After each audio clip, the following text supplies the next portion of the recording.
Alright, so I lied. I've actually found time in my cabin in the mountains to record a video for you, which I really wanted to do, considering it was the championship game. Kind of a big deal. I didn't want to wait to put it out all the way till next Sunday, so I found a way. Brought my camera on. I didn't think they would have a computer or internet, but they did. So here we go. Let's get started with this. This video, I'm going to be mainly concentrating on the last 2 minutes of the game, when there's a lot of, not really controversy, but there was a lot of, decision making and a lot of excitement, if you will. So let's get started on that. Now, in the last 2 minutes of the game, if you saw it, it looked like Memphis had it wrapped up. I mean, it looked like the Tigers were going to bring home their first national championship in something like 20 years, and then all of a sudden, Kansas starts to fight back. Now, even at the beginning, even after they got that steal, which was around a minute 30, I think, a minute 20, somewhere around there, I still didn't see them pulling it out. I still saw Memphis winning it.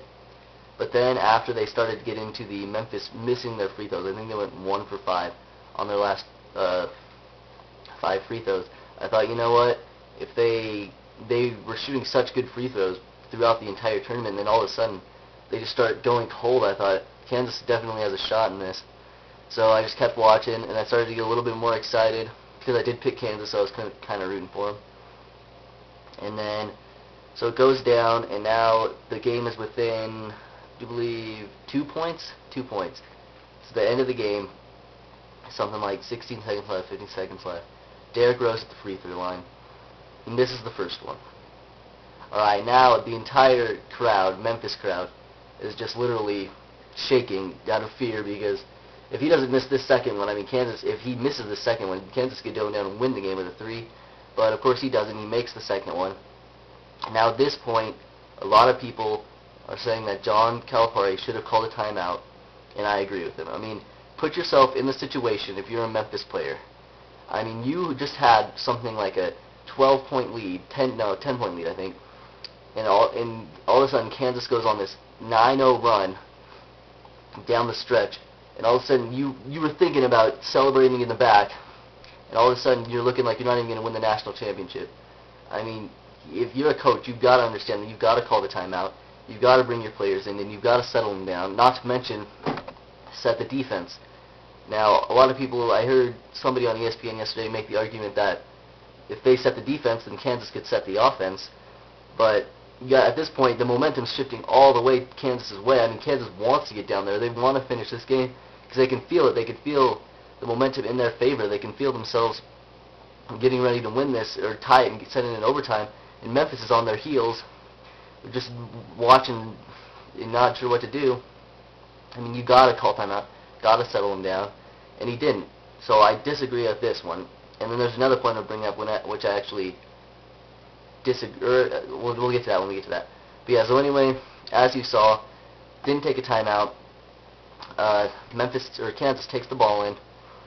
They dribble up court, and then at this point, Derrick Rose should have fouled, is what a lot of people are saying. I completely disagree with this. I don't see how anyone in the right mind could think anybody on Memphis should turn this into a free throw shooting contest. I mean, you're talking about the worst free throw shooting team in the Final Four, the worst free throw shooting team possibly in the tournament, and why would you turn this into a free throw shooting contest? You just saw them miss 1 of 5 free throws down the stretch of the game to win it. Why would you put a guy on the line who's probably going to hit both of them, and now you've got a 1-point lead, still with, 6, 7 seconds left on the clock.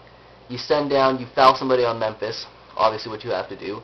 Anybody, I mean, even send Derrick Rose to the line, their best free throw shooter, he's still missing them. So let's say he hits 1 of 2, which is good for them. I mean, that's saying a lot down the stretch of this game. He could have probably missed both. Now all of a sudden, you got a 2-point game. Kansas goes down. Mario Chalmers hits that 3. And they don't even get to play the extra 5 minutes of overtime. Now, I mean, this just did not make any sense to me at all. Why anybody would think, why would you want to foul? I mean, even John Calipari was saying that he told Derrick Rose to foul. I mean, I would be defending and saying, why would I tell my guy to foul? I mean, it's time to, sometimes you got to admit, yeah, play to your strengths. Why would you foul when, yeah, it just doesn't make any sense to me. I just wanted to bring that point up. Sorry, I did lie. I said I wouldn't have a video out till at least next Sunday, but they did have internet connection in the cabin I'm staying in, and a computer, so I decided I'd upload a video. A little late, but still I got it up. Been pretty busy. Subscribe if you already haven't. Rate, comment, and that's it.